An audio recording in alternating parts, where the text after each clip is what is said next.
Hi, and welcome to Rise, Heal, and Grow. I'm Leah M. Hill. This show is a podcast production of Apollo Sunrise Center, which is a health, wellness, and spiritual retreat center in Merrimack, Massachusetts.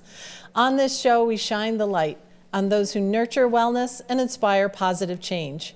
My guest today is Karina Bensko. She is a CEO and founder of CultureKrew. Welcome, Karina. Thanks so much for having me here. I'm really excited. Glad you're here today, too, to tell us about CultureKrew. But I want to first ask you a little bit about your background in HR and how you got into this work. Yeah, sure. So I actually fell in love with HR when I was 19 years old. Wow, that's young. Okay. I know. I actually fell in love with it in college. And so I was a psychology major, thought I was going to be on the psychology track. But then I took a course, learned about HR, and then I just become obsessed. So wow. Ever since then, I've been doing human resources. It's been 12 years now. And I'm still in love. And then I started CultureKrew this past September. That's great. And now you call yourself a people systems architect. What is that? So essentially, it's building the frameworks correctly at the beginning of a company. Okay, that's the architecture part. That's the framework. Part. Okay, got it. Exactly, because ultimately, if the HR foundations aren't correct and you don't pay people correctly, doesn't matter what else you build because no one else cares. Really? Yeah. It's that powerful. It is. Oh, wow. Yeah, because at the end of the day, paying people correctly and on time is one of the most important things, making sure they have benefits, and the backbone of a company is, in many ways, HR is there. Yeah. So basically you do it correctly the first time, and then there's less to fix later on. Right. And so in your career, though, you've worked with startups as well as these big companies, I imagine, that have their HR structures in place, and you just have to kind of either maintain or keep things updated. But it's a whole different ballgame, and I know I'm a startup, too. It's a whole different ballgame of what it's like when you start hiring people. So how does that experience with startups, how does that lend to your work? Like how do you help startups with your work? Yeah, so basically I come in and help build out just the framework. So onboarding, offboarding, process, employee handbook, but then also a big part is also culture. So it is thinking about what is your culture, like what do you really want your culture to be? What are your values? What is your mission? And then really having that those words and those behaviors being weaved into every single part of your business. Right. From how the CEO is interacting with customers and employees all the way to your sales rep. Because that's the hard part, right? Yes. So it's easy for the CEO to say, this is what the culture is and this is what it should be. Exactly. But getting that through the ranks, and I wouldn't necessarily always say it's like down through the ranks, because it's every person, right? At every level. It's not just the person on the low part of the totem pole. It's everyone in the organization that needs to get on that train, really. And that's a tough job. That's the tough part. Exactly. And that's where the architecture comes in too, and where the importance of having those conversations early is imperative, because when you define what those behaviors are, you define what those words actually mean, then it gives people also a sense of what good looks like and what those expectations are. Oh, that's important, because I've worked for a lot of companies where they use the words, it's like, hey, we're, value oriented, the customers first, all that stuff. But what does it really mean to the company? That's a whole different discussion. Whole different discussion. Yeah, that's great. So you had a background in HR, like you said, at different types of companies, different sizes of companies. But then what was it that led you to start your own business, though? Yeah, so when my second child was born, I had a chance to really slow down and sit in the idea of what do I really want to be doing? Where do I really want to be going? I did have two people in my life pass away, younger, thank you, younger women, and in that it makes you think about your mortality, it makes you think about what do you actually want? Okay. And I love the startup scene. I really loved working with smaller organizations, but I recognized in conversations that a lot of smaller companies, they don't need a full-time head of people, but they still need that strategy. They still need that support. So that's kind of where CultureKrew came into play, where I, decided I was going to be fearless and be brave after those two women in my life passed away.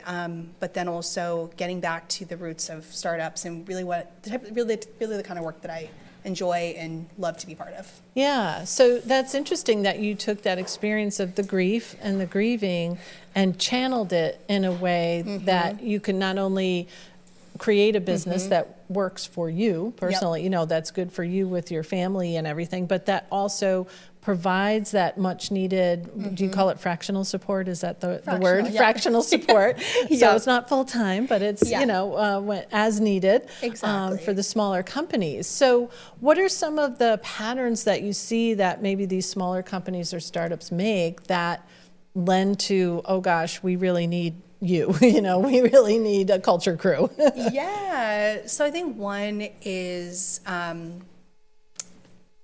not thinking about what good looks like. So what is performance management mean at a company? Oh, okay. Looking at the employee and their role. Exactly. Okay.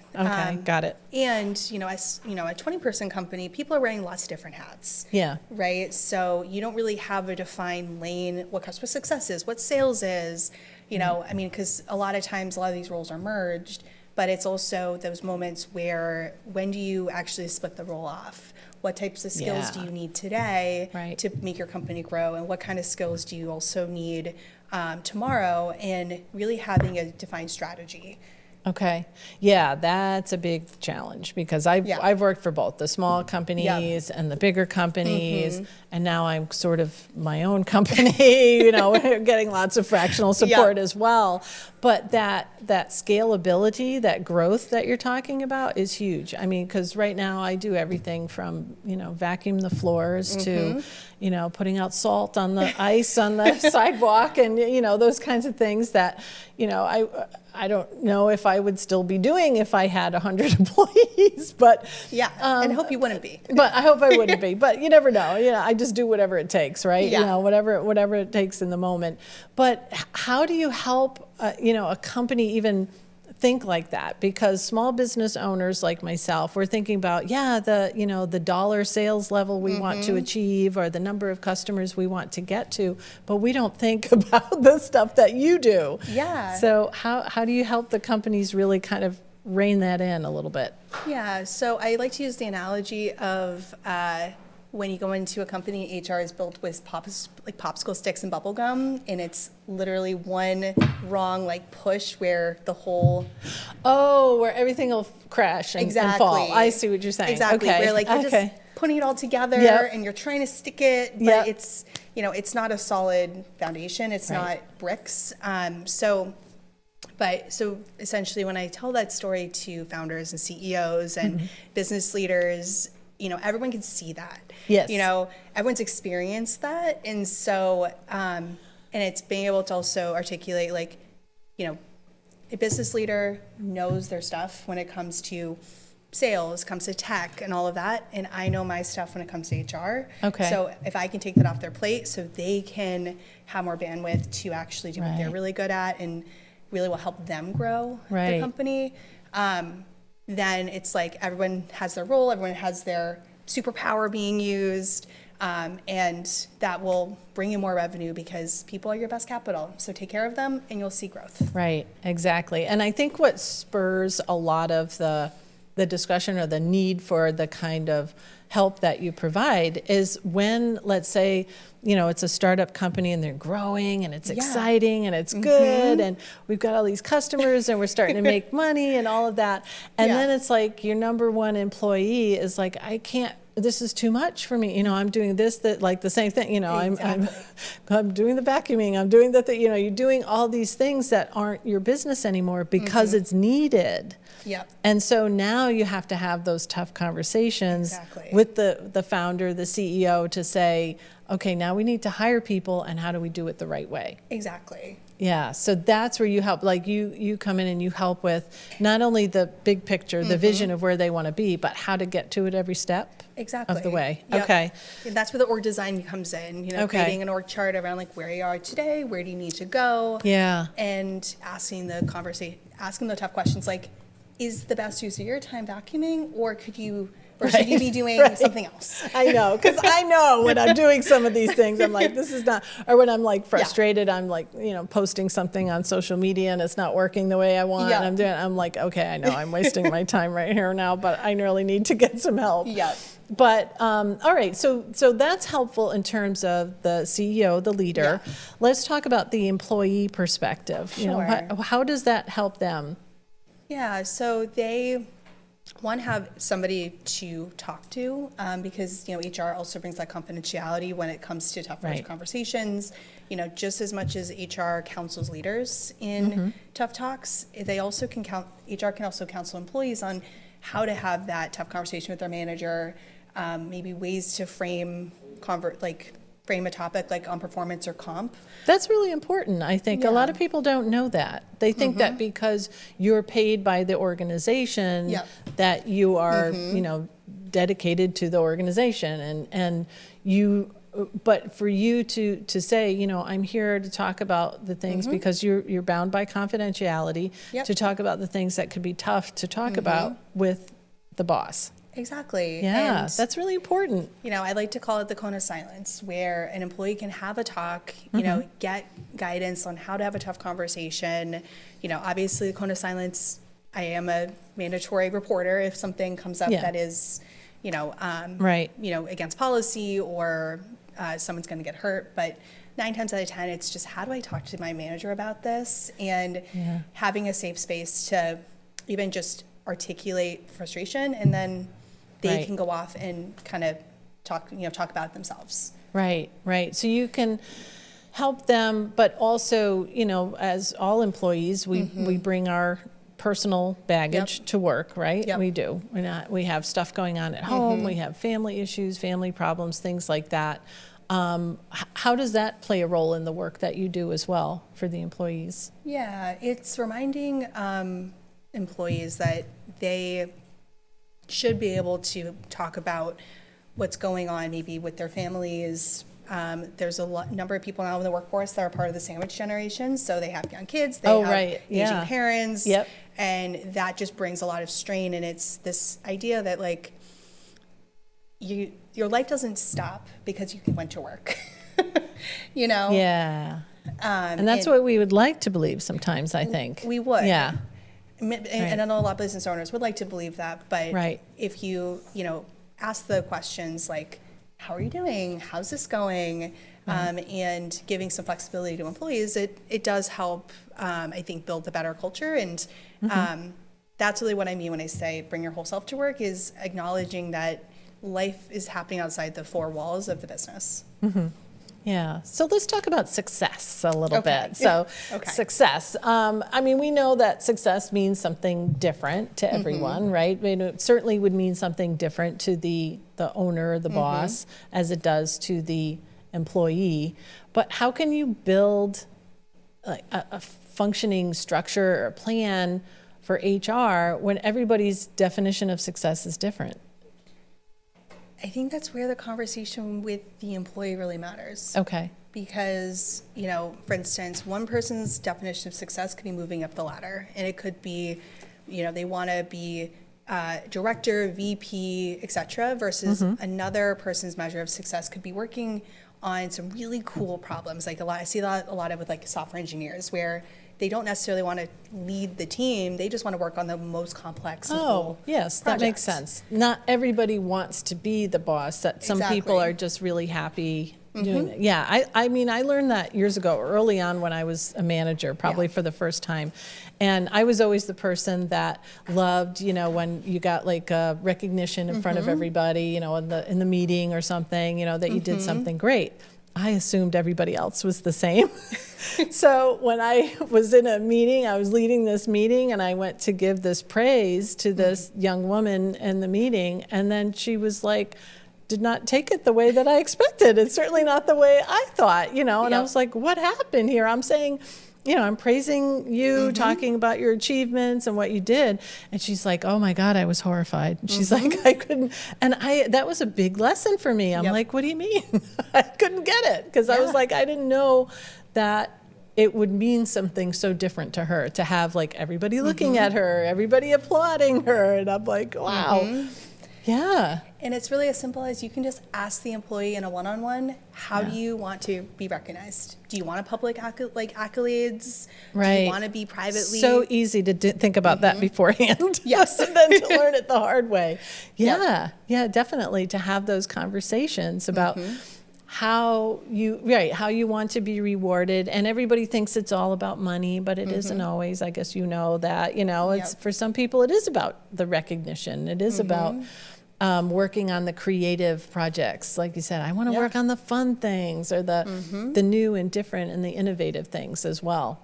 Exactly. So definitely. So how do you help, or what, a leader, when something feels off, something like they're going to work every day and then all of a sudden something feels off, something feels different. It's like people aren't happy like they were before. People aren't enthusiastic like they were originally, or when the company was smaller and now it's medium and now there's all these new managers and new management and something has changed. So how can you help a leader through that transition? Yeah, it's helping the leader through the transition, but there's also thinking about how do you gather the feedback, right? Because when the shift happens, everyone hates, I know, the pulse survey, the employee engagement survey. Literally, I know that is everyone's least favorite survey to be taking. But there is lots of great data in that, especially if you do keep the guardrails of confidentiality around it. Okay. You can gather some really good intel, but the thing that I think a lot of companies sometimes the breaking point is when they do the survey and then they don't do anything. Oh yeah, because that's kind of become the expectation, right? Exactly. Yeah, they're like, oh yeah, here's another survey. Everybody's going to ask how happy I am, and then nothing's going to change. Exactly. Or really protecting that data, because managers don't need to know, don't need to see the raw data. They definitely need to see the trend, the now what of how to actually work with that data and make it effective, but they don't need to see the raw data, and because then that also makes the trust go away. Oh, okay. Because they're like, who said that? Exactly. Or they can guess who said that. Oh, they can guess. Yes. Yep. I totally can see that. Yep. Definitely can see that. I know. They're just airing their grievances, and that's it. So we're just going to ignore that one. Throw it out. Right. Yep. Definitely. So, but doing that kind of prevention that you're talking about, even if it is a survey or something, really can avoid a crisis, a whole business crisis. It can, especially if you've grown so fast, and and you can really get the data on where's the breaking point, what's changed, what do people need now that maybe is different than what they needed 1, 2, 3 years ago, and then move through that change and really target the things that people are asking for. Okay, so let's talk about that breaking point, because that's usually when you get the phone call, right? They're like, we're falling apart, Maybe they are growing faster than they expected. They can't hire fast enough, or they're hiring and they're just putting bodies on, in the stations and at the computers, and they're not really thinking about who they're hiring. So are there any early warning signs to this breaking point? Anything that managers should or leaders should keep an eye out for? I think it's really around when there's too much to manage when it comes to the systems, the policy, the process, and I actually have received several phone calls like that where I'm just talking to a leader and they're just like, I am in lots of different states. I'm, basically I'm just exited someone and I'm realizing that I don't know what I don't know and I need your help. Yeah, right. And it's that realization that usually because there could be some pretty serious consequences, not just in terms of, the financial stability of the company, but just, legal issues as well, that if they get out of hand, it's very difficult to rein that back in, I would imagine. So, but you work with companies from anywhere from 20 employees up to 150, is that right? So that's kind of the really tough range, right? So, because there's only, a few employees, mine is like, okay, it's pretty easy, pretty clear whose job it is or what to do. Everybody just pitches in.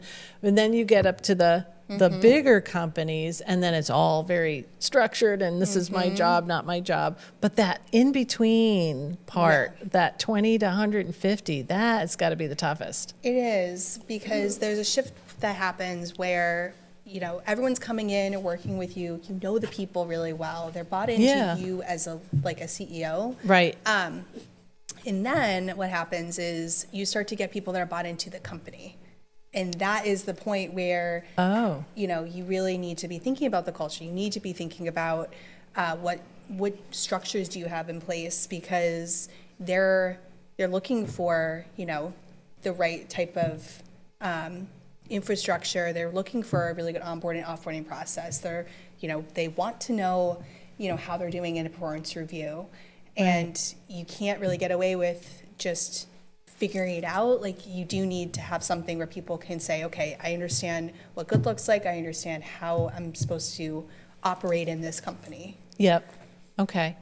And you talk about how people teams, as you call it, which would be like your team, the HR team, they aren't really the decision makers, but they're the, I don't know, what word would you, influencer. Okay. All right. That's important, I think, for people to know, because again, to employees, you might look like you're, against them or on the other side or something, or that kind of thing. But for someone to know that you're an influencer, but not the decision maker. And is that to protect the CEO too? I think it's just the misconception when a decision is made, like compensation or a promotion. Oh, right. Oh, I didn't get my raise and it's your fault. Exactly. Kind of thing. Okay, gotcha. Versus understanding that there was, data that was provided to that leader. Yeah. And there was a recommendation made on why you shouldn't go forward maybe with a compensation increase. But that leader is the one that took that data and said, you know what, I'm going to listen to you and not give this raise. Right. Right.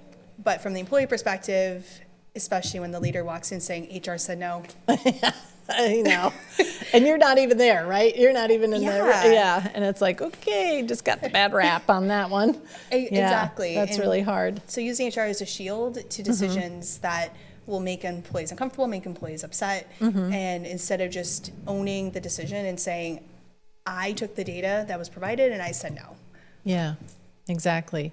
But you can also help people, I would imagine, if you have these relationships with the employees down there, like you're building these relationships, not just with the leaders, but with the employees. So everybody knows who you are and your role and what you can do.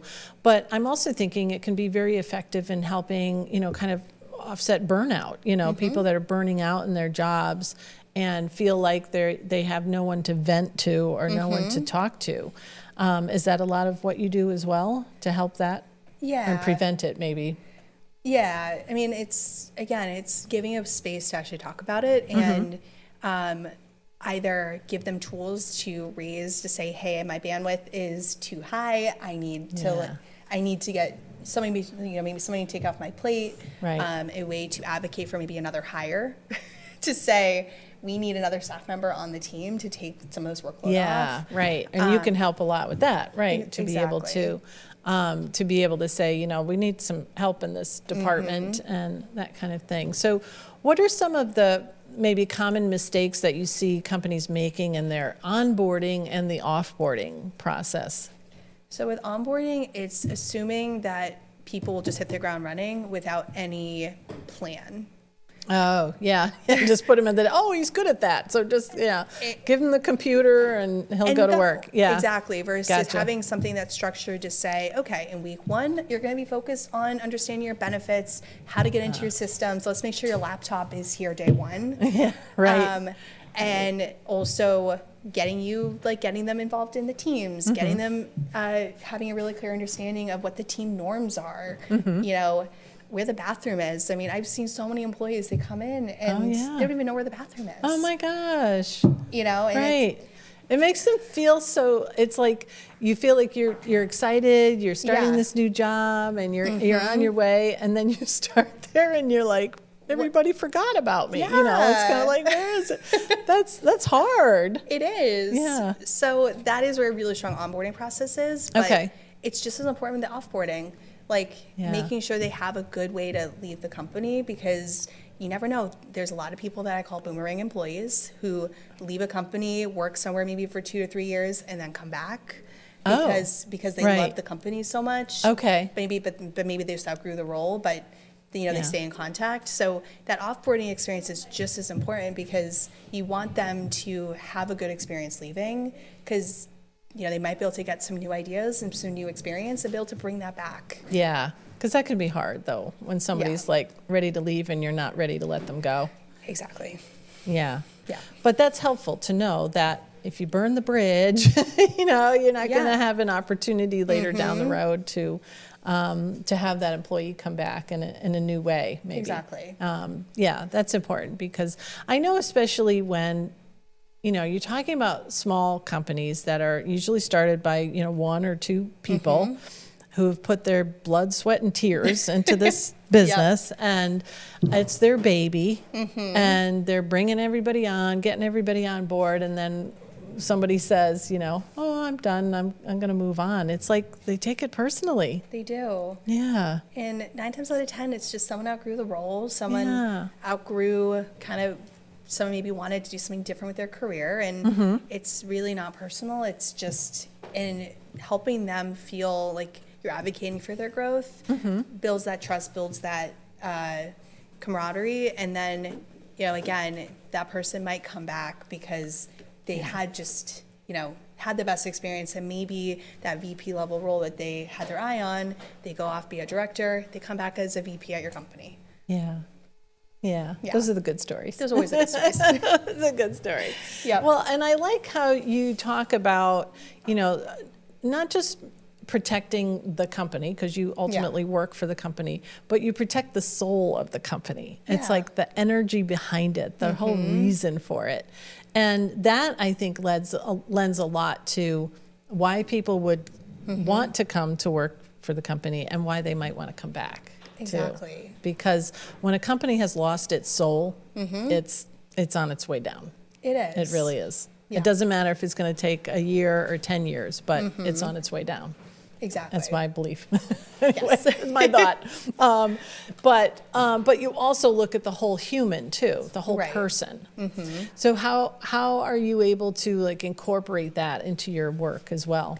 Yeah, it's putting in maybe it's just core hours of within a company to say maybe let's say from 10 to 3, this is when everyone is going to agree to meet, collaborate, work together. So that's the expectations up front. Exactly. This is what we do. Okay. And then outside of that, then you can kind of do whatever you need to for your home life. But then it's really that simple question that I think a lot of people forget to ask, which is just, how are you doing? Yeah. We do forget to ask that. You're right. Absolutely. It's like, how are you doing? What's going on? Yeah. And that builds connection, that builds camaraderie, that builds the culture, and that lends itself to be able to understand what's going on in someone's life. And then remember that. Check in to say, hey, how'd that first birthday party go? Oh, wow. Yeah. That would go so far. I know. And in so many companies where, the employee feels like they don't even know. And I've worked for companies like that where people didn't know who the CEO was when he walked down the hall. They're like, I have no idea who that guy is or who that person is. And just to know that and have that have that clear is so helpful in fending off these problems like you talk about that go on. So, wow. So how do people find you and get a hold of you if they're interested in learning more about the work that you do or bringing you on board? Sure. So I'm on LinkedIn. So so Karina Bensko. Also, you can check out my website, www.culturekrew.com. Crew is with a K. Crew with a K. Yep. Crew with a K. Yeah, I get that. Or just email me, Karina@culturekrew.com. Happy to have a talk and, talk about HR and how much I love it. Well, that's obvious too from your talk and from your energy here today too, that you really do love what you do.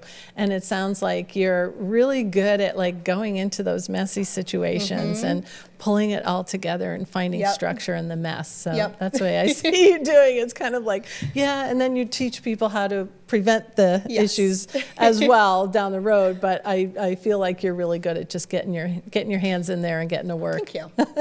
So that's great. Well, thank you so much, Karina, for being here today on the show. It was a pleasure to have you and to learn so much about HR that I haven't really thought about in a long time, but I'm glad I did now. Yeah. Well, thanks so much for having me. I really enjoyed it. Thank you. I appreciate it. And thank you, all of you watching or listening here today on Rise, Heal, and Grow with Leah M. Hill.